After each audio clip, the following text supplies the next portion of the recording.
Bonjour bien-aimés du Seigneur, jeudi, Mokolo Malamu. Jeudi se commence par Ézéchiel 19. Et toi, prononce une complainte sur les princes d'Israël. Et dis ta mère, qui est-ce? Une lionne? Elle était couchée parmi les lions. C'est au milieu des lionceaux qu'elle a élevé ses petits. Elle éleva l'un de ses petits qui devint un jeune lion et qui apprit à déchirer sa proie. Il dévora les hommes. Les nations entendirent parler de lui et fut prise dans leur fosse. Elles mirent une boucle à ses narines et l'emmenèrent dans le pays d'Égypte. Quand la lionne vit qu'elle attendait en vain, qu'elle était trompée dans son espérance, elle prit un autre de ses petits et en fit un jeune lion. Il marcha parmi les lions, il devint un jeune lion, il apprit à déchirer sa proie et dévorer ses hommes. Il forçait leurs palais et détruisait leurs villes. Le pays, tout ce qu'il y trouvait, fut ravagé au bruit de ses rugements. Contre lui se rangèrent des nations d'alentour, des provinces. Elles tendirent sur lui leurs ais et il fut pris dans leurs fosses. Elles mirent une boucle à ses narines, le placèrent dans une cage et l'emmenèrent auprès du roi de Babylone, puis elles le conduirent dans une forteresse, afin qu'on n'entende plus sa voix sur les montagnes d'Israël. Sur les montagnes d'Israël. Ta mère était comme toi, semblable à une ville plantée près des eaux. Elle était féconde et chargée de branches à cause de l'abondance des eaux. Elle avait de vigoureux rameaux pour les spectres de souverains. Par son élévation, elle dominait les branches touffues. Elle a attiré les regards par sa hauteur et par la multitude de ses rameaux. Mais elle a été rattachée avec fureur et jetée. Elle a été arrachée avec fureur et jetée par terre. Le vent d'Orient a desséché son fruit. Ses rameaux vigoureux ont rompu et desséché. Le feu les a dévorés.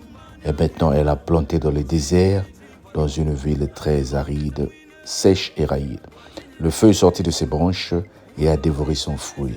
Elle n'a plus de rameaux vigoureux pour un cep de souverain. C'est là une complainte et cela servira de complainte. Dis avec moi, Amen. Cette histoire, elle est vraiment philosophique, elle est vraiment prophétique, elle est vraiment une école d'enseignement. On voit le roi, là, plutôt un lion qui a fait des enfants, qui sont devenus puissants et qui attaquent les hommes. Mais les hommes ont pris des dispositions pour exterminer ces lions-là. Et nous avons entendu l'expérience de toutes les puissances, toutes les personnes qui se sentent puissantes à un moment pour terroriser, pour faire la terreur, mais qui se retrouvent dans une situation où les faibles se mettent ensemble. Bien aimé, dans la vie, il faut éviter que ceux qui sont faibles se mettent ensemble contre toi. Ceux que tu brimes, parce que tu es devenu riche et tu négliges les pauvres de ta famille, les sorciers de ta famille, les méchants de ton quartier. S'ils se mettent contre toi, bien-aimé, si Dieu n'est pas avec toi, tu finis. D'abord, Dieu ne supporte pas les orgueilleux. Il t'a donné la richesse pour que tu sois tranquille. Il t'a donné la richesse pour que tu sois sage. Mais il ne t'a pas donné la richesse pour que tu en fasses que tu en fasses de l'orgueil. Voilà pourquoi le Seigneur dit, soyons humbles. Dis avec moi, soyons humbles. Nous devons demeurer humbles. Nous devons rester humbles. Dieu ne veut pas que dans ton orgueil, tu te retrouves dans une situation où tout le monde est contre toi. Dieu ne veut pas que dans ton manque de concentration, c'est-à-dire le travail, commence à prendre trop de temps dans ta vie, que tu te retrouves dans une situation où même ceux qui ne prient pas deviennent plus forts que toi. La sorcellerie existe, bien-aimé. La méchanceté existe. Le mal existe. Si tu veux expérimenter, alors prends des résolutions de ne pas te laver les mains avant de manger. Chaque fois que tu as touché avec des choses sales, va manger. Et petit à petit, tu vas voir ce que tu vas développer. C'est la même chose dans la vie spirituelle. Protégeons-nous contre le mal. Nous vivons dans un monde, c'est-à-dire quand tu te réveilles le matin, bien que tu t'es lavé, mais puisque tu as salué les gens, puisque tu es rentré dans les milieux publics, puisque tu as touché les choses, à un moment avant que tu manges, il faut que tu te laves. Le soir, quand tu rentres, il faut que tu te laves. Est-ce que nous sommes en train de comprendre? C'est la même chose avec la vie chrétienne. Quand tu te lèves le matin, tu as prié, tu as une protection. Mais plus la journée est en train de passer, tu es en train de te salir spirituellement. Tu as insulté sans te rendre compte. Tu as envié sans te rendre compte. Tu as aimé la femme d'une autre personne sans te rendre compte. Parce que tes yeux ont regardé. Tu as aimé l'homme d'un homme, d'une autre femme sans te rendre compte. Tes yeux ont admiré et ont pensé quelque chose. Tu as admiré la voiture de ton voisin. Tu as convoité. La convoitise est autour de nous. On ne peut pas dire que nous sommes saints. Voilà pourquoi nous devons nous rendre compte, comme nos corps qui se salissent, notre âme, notre vie spirituelle se salit. Reviens vers le Seigneur quand tu rentres à la maison. À midi, quand tu pries, demande pardon. Partout, ne néglige pas le péché qui est autour de toi. 1 Pierre 5, 8, la Bible dit « Veillez et priez, car votre adversaire, le diable, rôde cherchant qui dévorer. » Il est là constamment. Protège ta vie, bien-aimé. Amen. Prie pour que le Seigneur ouvre tes yeux pour que tu voies spirituellement qu'est-ce qui te fait tomber. Sujet de prière de ce matin. Le soir, dis Seigneur, là où mes yeux doivent être fermés, ferme-les. La nuit avant de dormir, dis Seigneur, que je ne m'endors pas dans la vie spirituelle, mais que je sois éveillé. Que le Seigneur te bénisse. On se dit à demain. Bye bye.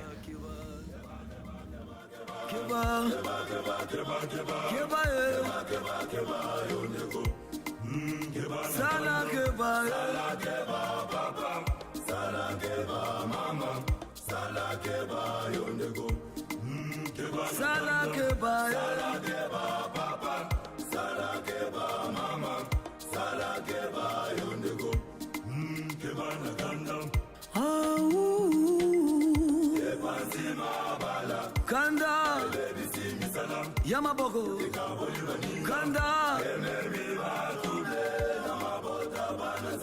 Moninga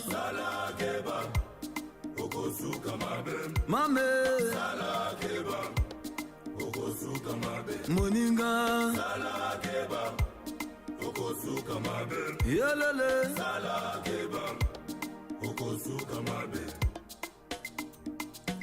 Alléluia, l'homme coléreux n'accomplira jamais.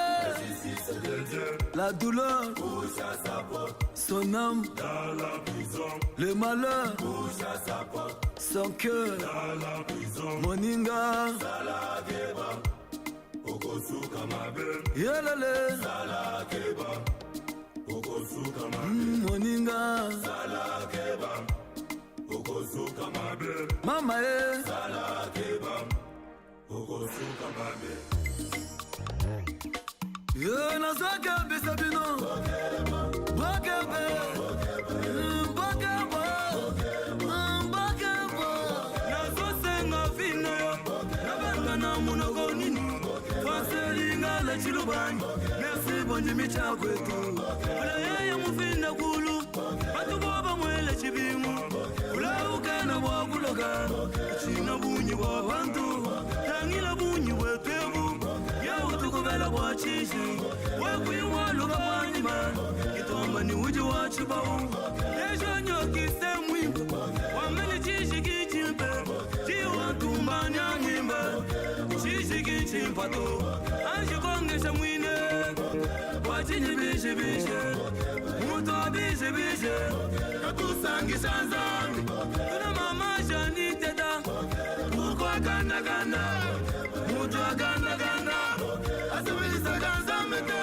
Tango ganda ekoya Ekoya loko la molili Isika molile sorenye Moasa kofanda te Mutu kati na molili Akokiko kwenye na libulu Akokiko nyata nyoka conscience ezosala te tomapolo alobaki bokebe ntango kanda ekoya mwese kota te nazokebisa bino bokebe ntango kanda ekoya kosumuka te absence ya mwese absence ya nzambe esika nzambe azali te oyenge bene kozala te présence ya mwese présence na nzambe là où Dieu est présent là aussi est la justice. La colère n'est pas un trait dominant des yeux. Mon Dieu n'est pas coléreux mais il est heureux. Il est là en colère abondant en bonté, la bonté du cœur, le pardon auprès de lui. Tel fils, tel père, si tu es vraiment fan de Dieu, ton mon ami salam papa, bizaleli na yo, kinalanga pose na yo, pourquoi ganda ganda, muto ganda ganda, asabeli sa kanzambe te, lobananu